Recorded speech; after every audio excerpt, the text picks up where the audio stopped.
Hey, I'm golf broadcaster Matt Adams. The updated and expanded second edition of my book, The Golf Round I'll Never Forget, Golf's Biggest Stars Recall Their Finest Moments, is now available. Readers can expect to march with Arnie's Army at the 1960 U.S. Open, relive Jack Nicklaus's remarkable 1986 Masters win, and be amazed by the Tiger Slam. The Golf Round I'll Never Forget, Golf's Biggest Stars Recall Their Finest Moments. Pick it up where fine books are sold, including BarnesandNoble.com and Amazon.com.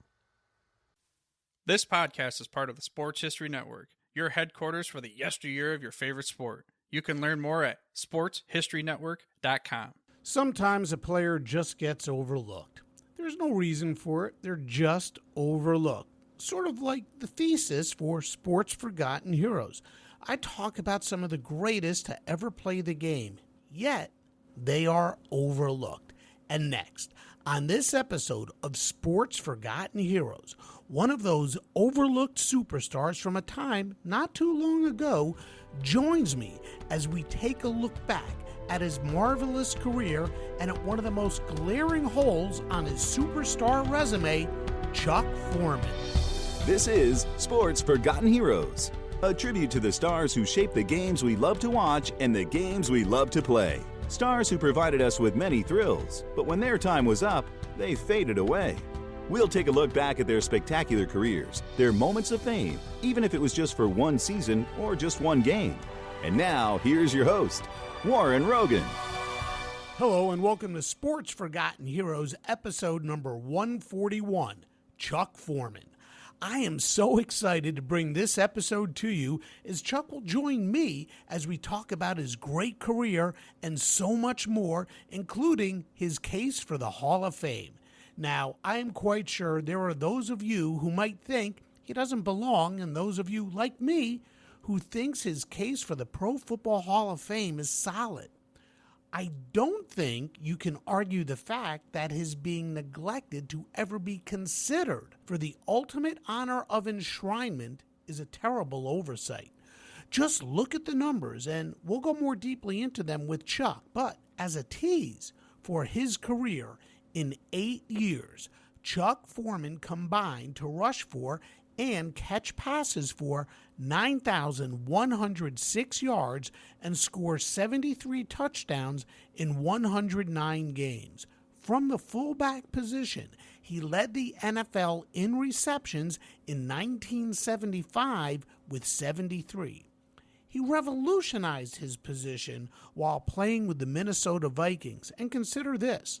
The year before he joined the Vikings, they were 7-7.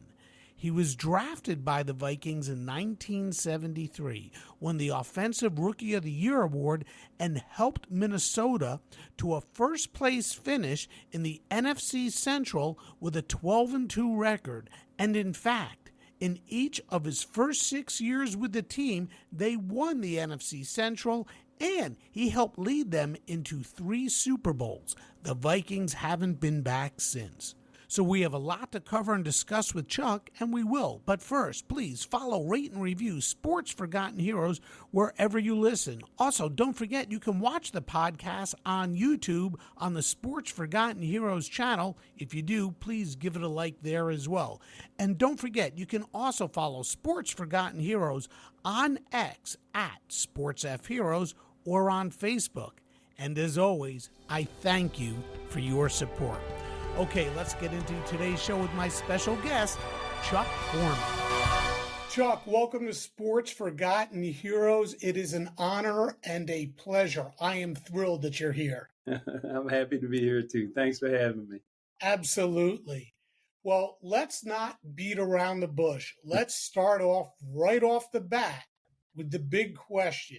Right. And that's about the Hall of Fame. Let me first say this, Chuck. When I look at the list of running backs in the Pro Football Hall of Fame and examine their stats, certainly there are those that there is absolutely no question that they deserve to be there. You know, the guys like Walter Payton and Emmitt Smith, Jim Brown, and Barry Sanders, Tony Dorsett. But there are also some in the Hall of Fame that leave me, well, let's say, scratching my head. Terrell David, certainly a great career. He played for 7 years, had a total of 8,887 yards and 65 touchdowns. Marion Motley, who I just did a podcast about, he played for 9 years. Of course, it was a shorter season when he played, only 12 games.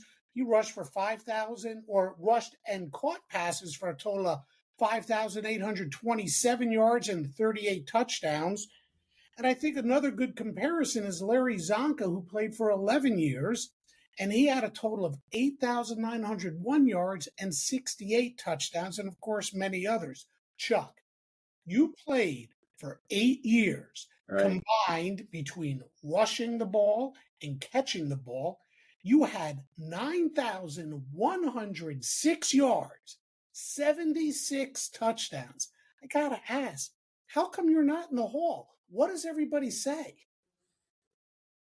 I really can't answer that question other than the fact that I heard some rumor that I didn't play long enough. That was back, I don't know. I really don't know how that whole thing, I didn't even really know how the whole thing worked until this year. In fact, I was really shocked to find out that I've never been on the list to be considered. Now, I can't speak for the players that came before me, nor can I speak for the players that came after me, Mr. Davis and all those. I really can't even elaborate on that. But the only thing I can tell you is from the time I stepped into that league until the time I left, I was one of the 2 or 3 best in the game. No question. Bud Grant told me, and Jerry Burns told me, but Bud told me, he says, Chuck, you're going to be the best in the game. And we're going to move you to fullback, which I'm saying, why? I'm not playing fullback. I'm thinking I'm going to block. But he said, you can block, you can catch, we're going to do this. We're going to create something different. And now I'm going to tell you, we're going to use your skills as a receiver in the slot from out of the backfield and all these other things. Now, that part of your game, you're not even going to get recognized for. But, you're only going to get recognized for your rushing yards from the line of scrimmage. And I couldn't quite figure that out. But he said you're going to be the best in the game. And I actually have that right here. He told you that you'll be the best running back in the NFL, but you're not going to be recognized as such. But you got to remember, I played fullback. There's a difference. Sure. From our offensive scheme. I played the same position Larry Csonka played, but I played it differently. My skill set was different. Larry was a run-over kind of guy. I ran over you when I had to. But I could also go out there and do the other things that the so-called running back can do, which I was too. So I had all that. But he told me that, and he was right. Yeah, he was right 100%. You're going to be the best. And for my stretch, I'm not taking second best to anybody. I don't care who it is. I know before I got to the Vikings, they were 7-7. When I came in and they created this new offense, we called the purple offense. And then somebody tried to say it was the West Coast offense, but that's our offense. It got some recognition, but after we got here, we implemented that, we went to 3 Super Bowls, should have went to 4 or 5. And so that's all I can say. I really have no clue as to why I'm not in the Hall of Fame, but the thing that shocked me even more was the fact that I was never even on the list to be considered to be in the Hall of Fame. Now that's what knocked me on my feet. Yeah, that really is surprising. And the comparison you mentioned, Larry Csonka, no question, not taking anything away from Larry. No, not at all. He played 3 more years than you, and you played at the same time. He played 11 years. You played 8 years. Combined, he had a total of 8,901 yards. You had 9,106 yards, and you scored more touchdowns. Go figure. It's just stunning. Yeah, I don't know. It's crazy, but I'm in a good place. So I know I belong there. No doubt about it. I guess that's place where I'm at that makes it all like, I mean, like I told you, the Hall of Fame being in there is one thing, but to not even be on the list to be considered, now that's the part that just blew me away. Yeah, no question, because Chuck, I watched football back then, and you were one of the most feared offensive players in the league at that time. Mm-hmm. You were tough. And speaking of tough, and you mentioned his name, Bud Grant. I gotta ask, what was it like playing for Bud Grant? What kind of coach was he, and did you like the offenses he ran? Well, I know what they ran before I got here. I know we started running when I got here. But the thing that I was very fortunate to be drafted by the Vikings, simply because, number one, they had a very mature team, a lot of great leadership. Bud certainly was a strict kind of coach, but he had his rules, and if you did all you were supposed to do, no problem. He was a guy that didn't tolerate mistakes. He was a guy that I thought was fair, and at the time I came in the league, it was pretty much, as far as how can I put it, expanding as far as players of color. It was getting out. It was there, and he had a group of guys that were just. He had a team of professionals. It's a whole difference. You can be a pro. I'm talking about professionals, and we had, some guys that I could just, Bud told me when I got to the team after the All-Star game, he says, "Okay, here's what I want you to do." I said, "Okay." See that number 41 and that number 30? I said, that was Bill Brown, Dave Osborne. I said, yeah, just do everything they do and you'll be fine. And that's what I did. And they, with their knowledge of the position, especially being me going to fullback, and they knew I was there to take their place, but they shared it all with me because pretty much I played 1 year running back in Miami, 1 year wide receiver, cornerback. I played them all. And I never really concentrated on one position in Miami. I can say that was because I could play at everything, and they needed me at these different positions. But I never had the opportunity to go to Miami and just be a running back. But I always considered myself a football player, and so it helped me in a lot of ways for sure. Yeah, as far as my versatility, my ability to do all these kind of things. I had a coach named Larry Beckish, who was my receivers coach at Miami. I had a guy by the name of Whitey Campbell. He was my running back coach. And then there was a guy named Jimmy Dye. He was my defensive backfield coach. And those are the guys that developed me as a total football player. When I left my high school from Roy Comer and Adam Craven to those guys. And that's how it happened. Mm-hmm, mm-hmm. Well, speaking of Miami, if I read correctly, at first, you were not enthralled with going to Minnesota, and I could sort of understand it. You're going from Miami, beautiful warm weather, to cold Minnesota. Tell us about how you learned that the Vikings had drafted you and what your immediate thoughts were about playing in Minnesota. Well, I was down in my apartment down in a place called Marion, Florida, which is south of Miami. At the time, I had a couple of guys, my roommate Jim Rydell. I had Frank Thomas, my friend, a couple of friends from my hometown came down. We were just sitting in my apartment when the phone came during the draft day. And that got a call from Jim Finks. He said, "Hey, we just drafted you in Minnesota." I was like, "What?" And that's what my initial reaction was. And then, of course, he says, "We're going to get you a ticket. You come on up here." And they gave, so I came on up. And Minnesota was different than any place I had been. I grew up on the East Coast in Maryland, Washington, D.C., Baltimore area, went to Miami, but Minnesota was out there in the Midwest. And it was just a laid-back kind of place from my perspective anyway, from where, Miami's one of those, it was a hopping city, even though we were in Coral Gables, but it was was blessed to come here because the people were good, the team was good, the team was mature. It was everything a rookie would need to be successful. And the ownership was good when I got here. Then they brought another guy in. That was a whole nother story, but it was a great experience.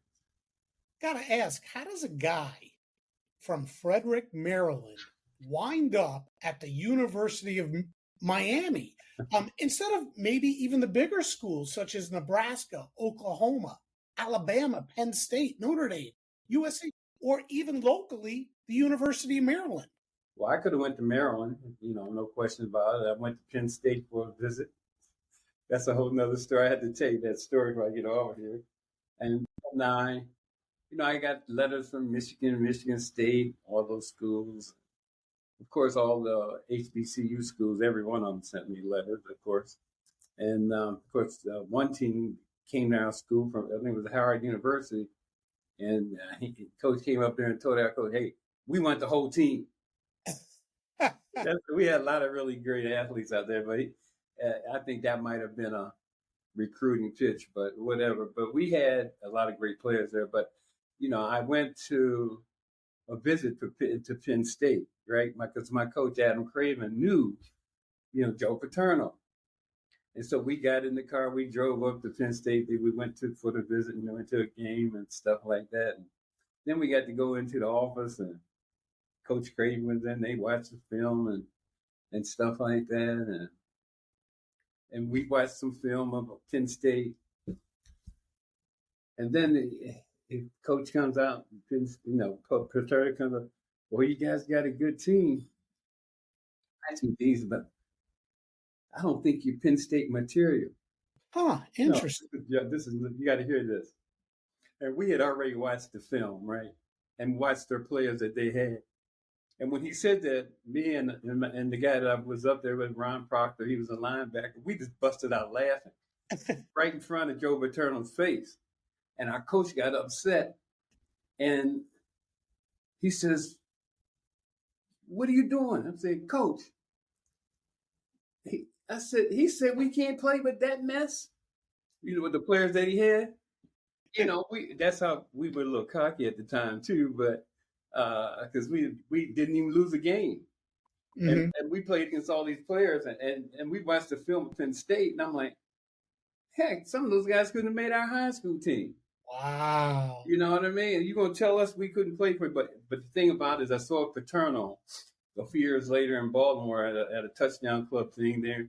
I will give him credit, though. He came up to me and said, we made a big mistake with you. I said, yeah, I know you did. But it was cool. He came back and at least he said something about it, Sure. But I ended up in Miami because we played against a team called Bel Air High School of Baltimore, and we from Frederick, smaller school. They had these great big recruits, Miami was recruiting 2 or 3 players off of that team. And of course, we beat them up pretty good. And I think I had I don't know how many touchdowns, but I had 3 called back. And that was from a tight end position. And I played tight end defensive tackle in high school. And when I went to Miami, I went there as a tight end defensive tackle until we ran 40s. And they didn't know I was state champion in Maryland in the hurdles 2 years in a row, right? And so I knew I was quick off the ball. I knew from 0 to 40, I could run with anybody. Now, after that, I might top off, but I'll get you for 40. So they recruited this guy his name was Bruce Bishop. He's like a movie star looking guy. He was supposed to be the fastest guy they recruited. I just said, well, let me get this out the way right now. As soon as he got up there to run, I jumped right on it, and I beat him. Uh-huh. And after that, our coach, at the time we played freshman football, and our coach, Vester Newcomb, came up to me and says, hey, I don't think you're going to be playing tight end or defensive tackle for me. You ever try running back? And that's where it all started. Cool. Yeah, it was really. I had a lot of really cool coaches in high school and college, and they really were really special. Tell me about the Gold Dust twins. Well, that was me and Tom Sullivan. somebody gave us, we were scoring touchdowns down at Miami and making big plays. You know, we didn't have the biggest team or anything like that, but we were making plays. And Tom Sullivan was, you know, he played with the Eagles. I played with the Vikings, and we were just a great combination together. We had a guy also by the name of Tom Smith. We got him from Iowa. He transferred from Iowa to Miami, and he was more of a blocker, but boy, he was good too. And he ended up playing with the Dolphins. So all three of us ended up in the professional ranks. And so the Gold Dust Twins, that's how it happened. And, we scored a lot of touchdowns. You sure? A lot of big plays. Right. You sure did. Yeah. How about the head coach? How'd you get along with him, Fran Kersey? Fran was my first coach, of course, was Charlie Tate. He was the guy that recruited me. Mm-hmm. Then I think they, back in the day, they hung him in the effigy or the Kansas college kids did that. But anyway, they let him go. And then a guy by the name of Walt Krzyzewski came in. Okay, he was a longtime Miami player and coach, and just when you talk in Miami, you can't talk in Miami without talking about Walter Krzyzewski. And then Fran Kersey came in from Tampa, and of course Tampa at the time was noted for like kind of a school where all the bad guys went. But he coached them up. They had some great players that went to the pros. Had a guy by the name of Noah Jackson played at the Chicago Bears for a long time, and they had a running back, the greatest running back I ever saw. That he played, but his name was Leon X-Ray McQuaid. And I'd never seen anybody run a ball like that. I mean, he was quick, he was fast, he was everything, but I think he had some types of issues or something like that. He played in Canada for Toronto for a few years. Somebody said he averaged like close to 10 yards a carry. Wow. Wow. And then he went to the New York Giants for 1 year, and then after that, I didn't hear much about him. But to me, as far as talent goes, I've never seen anybody like that. Wow, that's saying a lot. With these eyes, anyway. I mean, I was like, wow. I mean, he could do some things that, I don't know. He was different. Unfortunately, he didn't last long. Mm-hmm. Well, like we said, University of Miami, you get drafted by the Minnesota Vikings. So what was it like to play in Minnesota? You were part of a great team that made it to 3 Super Bowls. You said you should have made it to more. What was it like to play in Minnesota at Metropolitan Stadium? I mean, I guess the only thing I can think of in today's game that would be comparable would be either Lambeau Field or where Buffalo plays, Rich Stadium, in the dead of winter. What was it like to play in Minnesota? Well, we had the greatest fans, especially in the winter when the weather was super cold. And me from Miami, even though I was from Maryland, I wasn't in that kind of weather. Especially you get to December, late November, December, and then playoff time, and those people were sitting out there in that cold weather. The stadium was always packed. We had the greatest fans. Like I remember, like after games, we didn't go out and have dinner anywhere. All we did was went out to the parking lot, and people had everything laid out for us to have. Anything you wanted. It was like the fans and the players were really connected in that time, in my era. But then, of course, it started getting a little crazy, and then they separated the fan and the player pretty much, as far as how they couldn't connect at the games like we used to. But those were some of the greatest times I've ever had. Some of the best food I've ever had, some of the nicest people I've ever met, because we were able to dialogue with them, to hang out, and all that. We come out after the game, say, well, okay, where am I going to go? Oh, I know Mr. So-and-so has this. We'll go get some ribs over here. We'll get some chicken over here. We'll get something over here. Everybody had, and they would do it every Sunday. Wow. Just wait until we came out, and we just stopped by all the different places, all the different, what do you call it? Tents, tailgates. The tailgate places. And so it was always fun that way, because we were really connected truly with the fan up here. And so it was exciting when you look up there in that cold weather, especially when the weather was coming. And then when the snow came, and then when that sun started to set behind that stadium, then it got like 20 degrees colder, especially playoff time. It was like, it was our game then, because it was different.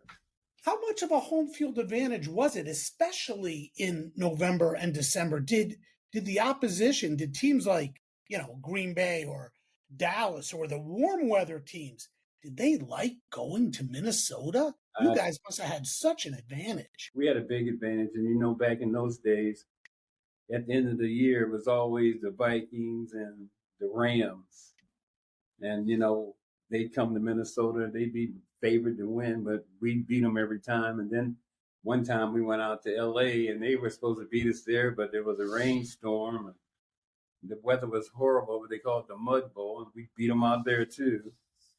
But every time they'd come, Bud would make us go out in pregame warm-ups with hardly nothing on, other than just short sleeves and stuff. Now, it'd be freezing our tails off. Don't let them know what you're feeling. Don't let them know what you're feeling. And, I just followed the leader, like the Jim Marshall's and all the, Carl, all those guys. And they go out there with hardly nothing on and just start talking to the players like, hey, it's cold out, isn't it? Man, how you gonna make it through the game? They had so much stuff on they could barely move. So it was a great experience being here in Minnesota. We had like I said, the fans were great. I was fortunate to play with a coach like Bud Grant, and had Jerry Burns was special because he was a guy who created that offense. And then I had Bus Murdy's. He was my running back coach, and he kind of knew I was kind of a sensitive guy. So he knew how to deal with me. So, I think I was very lucky from that aspect to be with an organization at the time that was pretty dialed into how to treat the players. Mm-hmm. Yeah. Mm-hmm. Well, let's get back to the field. So the Vikings draft you, and before you know it, you become a very important part of their offense. Your rookie season, you rushed for 801 yards and you scored 4 touchdowns, caught 37 passes for 362 yards, 2 for touchdowns. In the playoffs, 137 yards rushing, 38 on passes, crossed the goal line once. The Vikings, as you said, went from a 7-7 team before you got there to 12-2, and you made it to the Super Bowl against the Miami Dolphins. What was the adjustment like going from warm weather Miami to brutally cold Minnesota? Did you have to approach the game differently? And what was it like going from college ball to pro ball? What were the main differences? Well, I think the game is much faster from college to pro. Even from my position, it's like much faster. You got the best of the best of the best up there. And, generally from the positions that I played, here's the way I look at it as far as a runner goes. Either you can run it or you can't. Now, the only thing about a runner, he has to know when he sees that hole up here when I'm at the pro level, there's no time. When you make that decision, you better go. Whether it's the right one or the wrong one. You catching the ball, that's a whole nother thing. Those skilled positions are just that. Either you can do it or you can't. Simple as that. It's not a whole lot of, other than picking up blitzes and recognizing, for me, coming out of the backfield where the middle linebacker is, where the outside linebackers are, and how I can set them up to get to where I need to be, that type of thing. But, so that adjustment there was, for me, easy.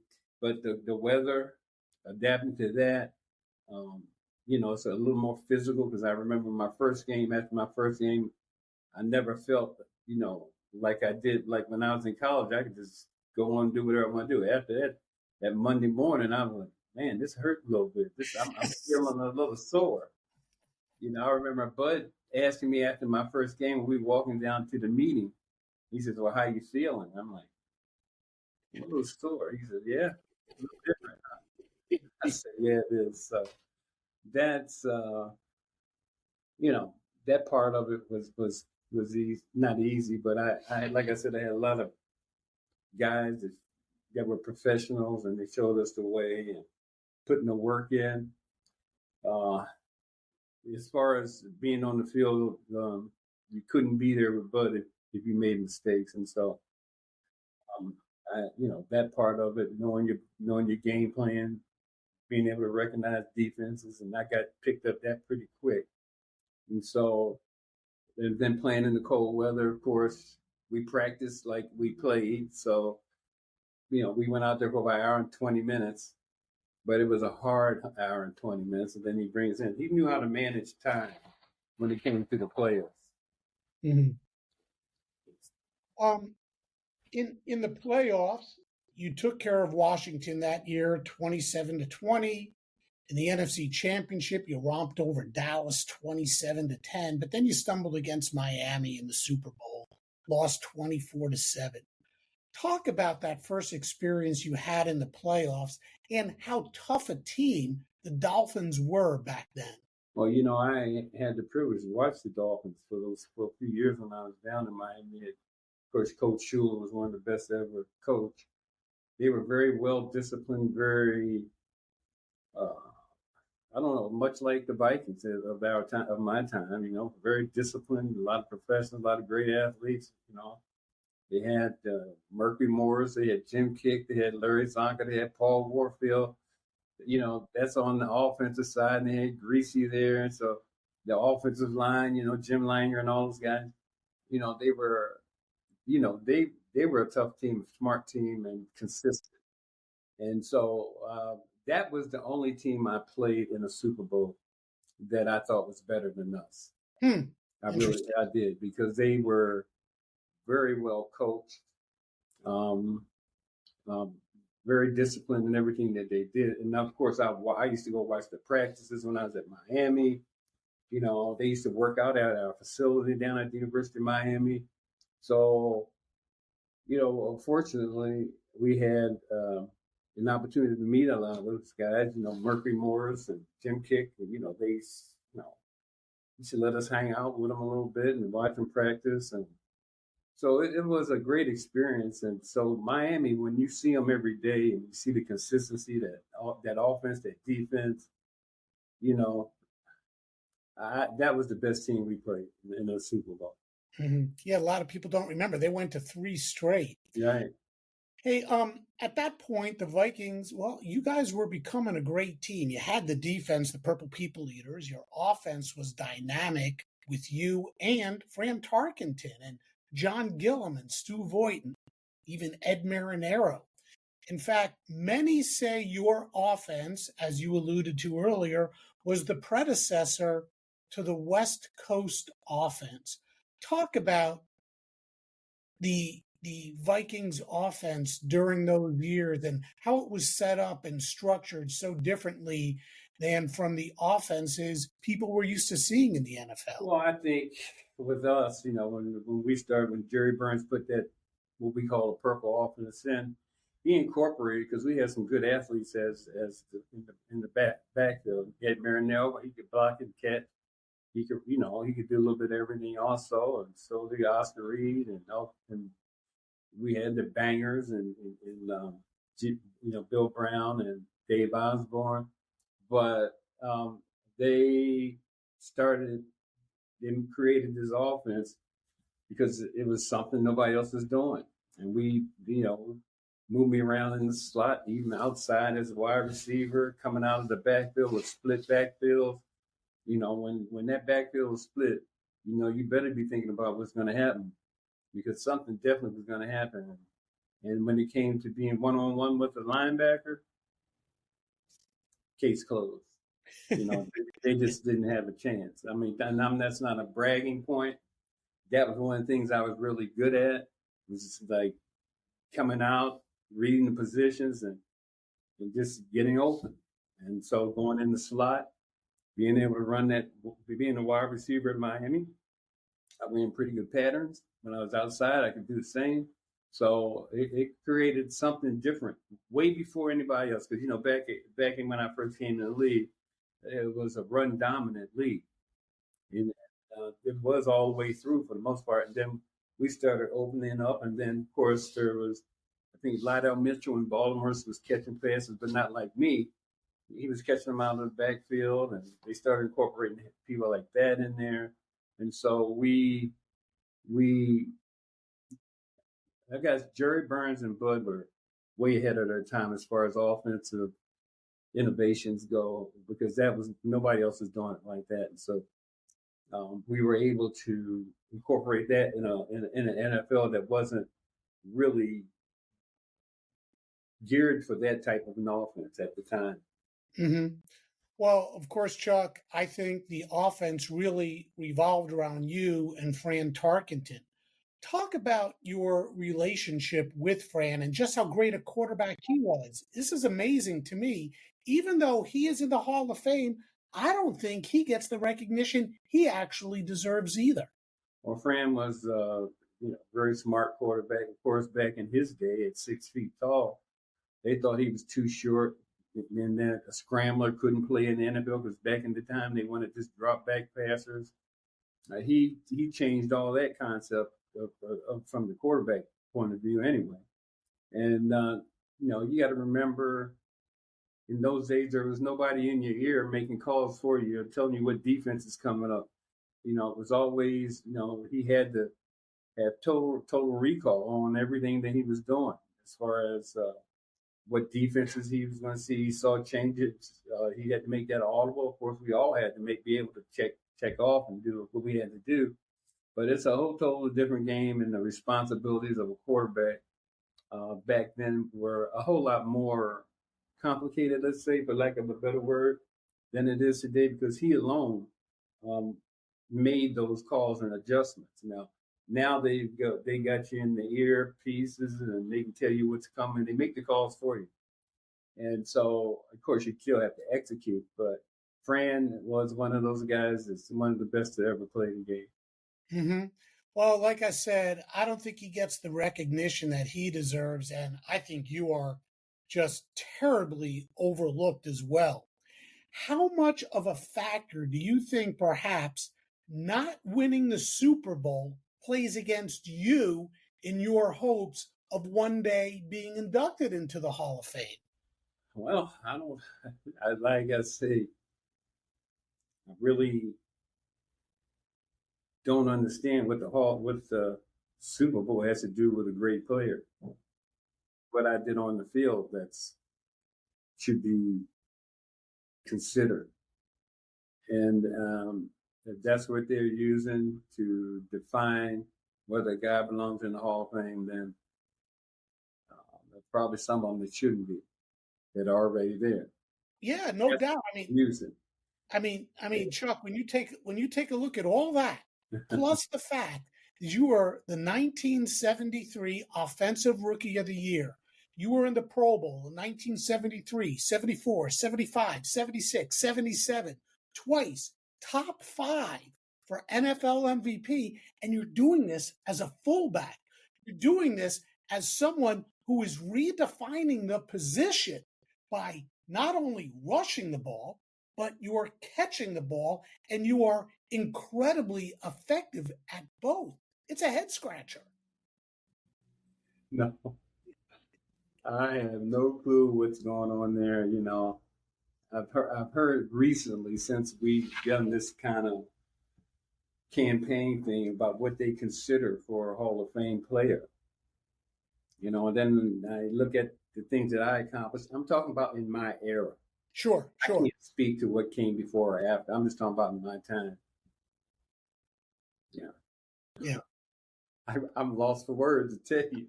I think not even in the conversation, to be quite honest with you. So the only thing I can say is, like, I don't know what it is, but like I said before, I've never even been on the list to be considered And that is a mind blower. Yeah, that's the real head A scratcher. real mind blower for me. Yeah. I mean, that's what that just throws me way off kilter. But after that, I mean, I'm seeing players that are in there that it took 20 years for them to even get to that level or to accomplish what I've done. It's like, how many yards, rushing and receiving in a game on a consistent basis. Well, I mean, I don't know. But, it's when you look down and you see the guys that are in that Hall of Fame from a fullback position, even running back position. Come on. Yeah, no, there's no doubt. It's not even fair. Well, let's take a look at some of these other things. Like 1975, that was quite possibly your best. You rushed for over 1,000 yards. You rushed for 13 touchdowns. You led the NFL from the fullback position in receptions with 73. Lydell Mitchell, who you mentioned earlier, was second, and he wasn't even close at 60. You caught passes for 9 touchdowns. Gave you 22 overall for that season. As great as those numbers were, there was disappointment. Last game of the season against Buffalo. Right. Looking to lead the league in touchdowns, break the record for combined rushing and receiving yards for a season. He did score 4 touchdowns. As great as all that was, there was disappointment. Talk about that. Well, I missed the Triple Crown by just 6 yards. Wow. Remember that. And I didn't play the last 3 or 4 quarter, the third, fourth quarter. I didn't play that much. I didn't get back in the game. I don't know what part. I think it was in the third quarter. I got the snowball thrown in the eye, so I was kind of like taken out of the game. And that's the snowball in the eye. You are not saying that in sarcasm. A snowball was really thrown and hit you in the eye. Right. So I had some double vision for a minute, and then Bud didn't put me back in the game. But I had no clue what my stats were. I didn't keep up with all that stuff at the time. I was just playing football. But then after the fact, I missed the Triple Crown, which would have been the first time in history of running, receiving, and catch and scoring. So, I think Jim Otis won the rushing title that year. But just a 6 yards more than me. But probably had I played that entire game, I may have scored a couple more touchdowns. Probably had, from the way the game was going, I probably would have had another 70, 80 yards. Wow. Well, you came back in 1976 and proved it wasn't a fluke because you rushed for a career high that year, 1,115 yards.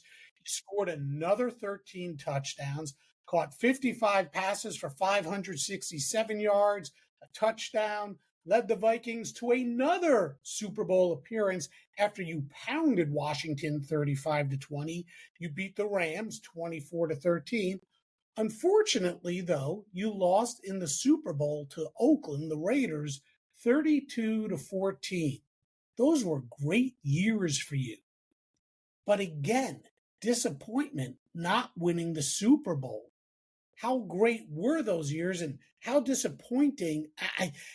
It's a silly question, but these are the questions we always ask. How disappointing is it to lose? Well, you said earlier that you think the only team that you were not as good as was the Dolphins, right? But you lost Super Bowls. What happened against Oakland? Oh, well, I think Oakland, and we were down the score, and they didn't call my number. It was a fumble. That changed the game. Normally, I would have jumped over that for 2 yards. That's like I had a 40-inch vertical leap. So that changed the game. That was disappointing, and but I don't know. Just even now, just to talk about it is just like very difficult for me because you go one, no, okay, we lost first. Second one, I know we're not going to lose this third. There's no way we were going to, and we ended up losing. I don't know. It's a lot of things you can attribute it to, but it was, to me, that third one was like, that was just tough to take. Well, let's talk about something happier. over the course of 3 seasons, 1974, 1975, 1976, I think you had as good of a 3-year stretch as almost anyone in NFL history. During that period, you scored 35 touchdowns. You rushed for over 3,000 yards. You caught 181 passes, 16 for touchdowns for a total of 1,844 yards. By the way, this was during a time when the NFL was a 14-game season, not a 16 or 17 like they play today. Incredible. What was that like during that period? I mean, talk about, Chuck, you were the guy back then. I mean, it was playing at such a high level. What is that like? Well, first of all, you got to remember, 1,000 yards was a milestone for a running back, fullback in that time. You got 1,000 yards, you were like, that was the greatest thing you could accomplish back then. Of course, the games changed, and you got more games they play, and all that kind of stuff. Well, and that's why when I say you look at my stats, you can't compare them to today's, because it's a whole different game and a whole different way they're doing things. And, you can hold every play now, pretty much do all that. But in my era, in that time, it was quite the accomplishment. And when you look at the running backs, the average running back lasts 2, 3, maybe 3 years or something like that. But to play at that high level like that for 6 or 7 years, that's a heck of an accomplishment. So, and it was like a run-dominant game at that time, other than the fact that the Vikings came in with throwing passes to running backs and receivers. We actually changed the way the offensive game was played. No question about it. We never get credit for it, but I guess that's the way the cookie crumbles. Well, you played at a time, Chuck, when football was different. You played against the Steel Curtain. You played against the Doomsday defense. You played against, the no-name defense. Yeah. You played against maybe one of the dirtiest teams in the history of pro football in the Oakland Raiders. I mean, you played against some of the toughest teams and some of the toughest players in the history of the NFL. What was that like? It was interesting for sure. You definitely better have your head on the swivel, because it didn't matter whether you had the ball or not. You're gonna get a hit, and you better. And you know what? I learned one thing. Jim Brown told me one thing. When we were at some type of thing, he was congratulating me, and he said these words. He says, "Run smart." I'm like, okay, what does that mean? He says, know when you have to go down in this league, because when you stand up, you're giving them free shots at you. That's when you get hurt. So that was the greatest advice, he gave me. It was like, hey, you got to know when to go down. And when you don't know that, he said, you got to come back for another play. You don't want to be there, struggling just to get 3 inches.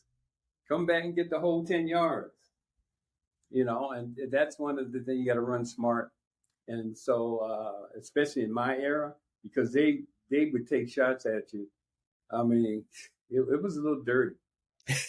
No question about it. It was trying to get you out. Oh, we're going to get him out the game. But I tried not to give him. I had this coach, Whitey Campbell, down at the University of Miami. I told you about him earlier. And he said one thing to me. He says, Chuck, they can't hit what they can't touch. And so that's why he says, just keep running the way you are, you'll be just fine. And again, you did all this from the fullback position. Right. You were the first in Vikings history to rush for over 200 yards in one game. Mm-hmm. You were one of the best ever to catch passes out of the backfield. And it's not hyperbole, that's fact. Chuck, you played a physical style of football. You helped lead the Vikings to 3 NFC Championships, into 3 Super Bowls, Offensive Rookie of the Year. You were an All-Pro.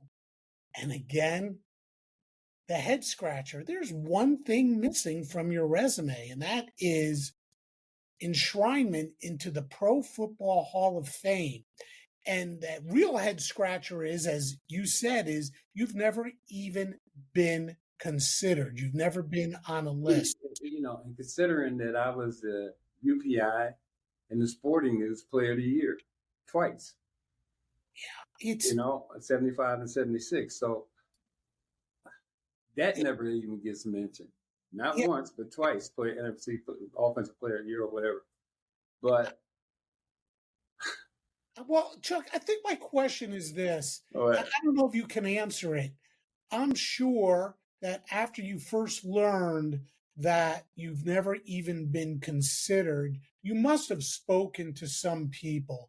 And some people must have said to you or given you some sort of explanation, or at least tried to. Has anybody said anything to you? And I guess, is there still an opportunity? I have. Okay, now I gotta put this in the. I don't know that my team ever promoted me for the thing. To be quite honest with you. What we're doing now is from a gentleman and some people that I work with, Ben Tice, his group. We had a videographer, one of the best. You might have seen it. I'm not sure. They're the ones that are Tom Moore. I can mention. I'm missing some people, but my mind is not there. But 3 other people put this whole program together, presentation together, to make sure people, whoever the committee is, to see. It's right there in front of your eyes. Okay, now wait a minute. There's something wrong with this picture. If these guys in here, they made some comparisons with about 4 other players that are in there that don't have, they got players in there that never been to a playoff game, don't have my credentials, but yet they're there. And so, but the fact that I've never even been on the list to be considered, as I said before, is the part that really blows me away, especially in my era. And so I'm having a hard time understanding that. Not now.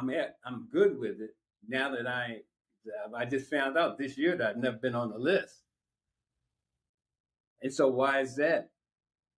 And so I don't know. But listen, here's what I'm going to say.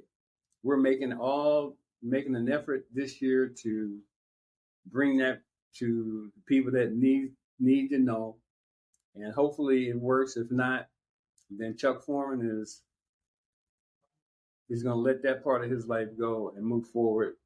And I told I don't want to know anything about the Hall of Fame. When I say that, don't bring it up to me anymore, because I'm in a completely good place, knowing in my heart, in my mind, that I'm a Hall of Fame football player. And I'm talking about in my era. I ain't talking about before. I'm not talking about that. I'm talking about in my time. In that time, there were some guys that's good, but none better. You can't argue that, no doubt. One day, I hope to be watching the TV special when there's a knock on your door and somebody is standing there with the gold blazer and marking the moment when Chuck Foreman finds out that he has been honored and with enshrinement into the Pro Football Hall of Fame. Chuck, I can't thank you enough for joining me on Sports Forgotten Heroes. This has been a real thrill and an honor. I want to thank you so much. Well, I appreciate you having me on. I've been looking forward to it for the last few days. And thanks for giving me your platform to make people aware of, what's happening with my career, my life, and, giving me the opportunity to make my statement as far as why I deserve to be in the Hall of Fame. So I'm very appreciative. You got it, Chuck. Anytime. Anytime. Thank you. To me, I think Chuck makes a very compelling argument for enshrinement. I've spoken to several other very knowledgeable football fans, and, well, they're split. But consider the numbers I shared with you during today's show. The numbers don't lie. And like Bud Grant said, Foreman was going to put up numbers but get very little recognition for doing so. But again, the numbers don't lie. And to those who make the decisions, I think they should go back in, take a look at what Chuck Foreman did, and at worst, put his name in front of those who do make the decision and let them decide whether or not Chuck Foreman should be in the Pro Football Hall of Fame. Thanks again to Chuck for joining me on Sports Forgotten Heroes, and thanks to all of you for your support, and I'll see you next time on Sports Forgotten Heroes. Hey there, sports history fan. This is Arnie Chapman, a.k.a. the Football History Dude, and I hope that you enjoyed this recent episode presented by the Sports History Network and were able to learn some good old-fashioned sports history knowledge nuggets. I started the Sports History Network back in 2020 with the mission to help podcasters find a community of like-minded sports history nerds, as well as helping aspiring podcasters to start their own shows. We have a little bit over 30 shows on the network right now covering all sorts of sports history, but as far as I'm concerned, we're just at the toothpick in the ocean moment, that can't even figure it out because there's so much more coming. We wanted to create the ultimate headquarters for sports yesteryear, starting with Podcast Network and our website, but we're going to continue to move into other mediums as well. And here's the cool part, because we want you to be part of our team. So if you're interested in starting your own podcast, or maybe being a guest on one of our shows, or who knows, maybe even writing an article for us over on the website. Seriously, all you got to do is reach out to us on the contact page over at sportshistorynetwork.com. You can be as technologically savvy as a Neanderthal tapping on a stone trying to figure out this whole hieroglyphics thing back in the day. Again, it doesn't matter, because even if you don't understand the whole podcast space, we have a production team that can pretty much help you out with doing everything. All you got to do, head over to sportshistorynetwork.com, head to the contact page, fill it out. That message goes right to me, and I'll reach out to you as soon as I can. But for now, dude, I'm through if you're through.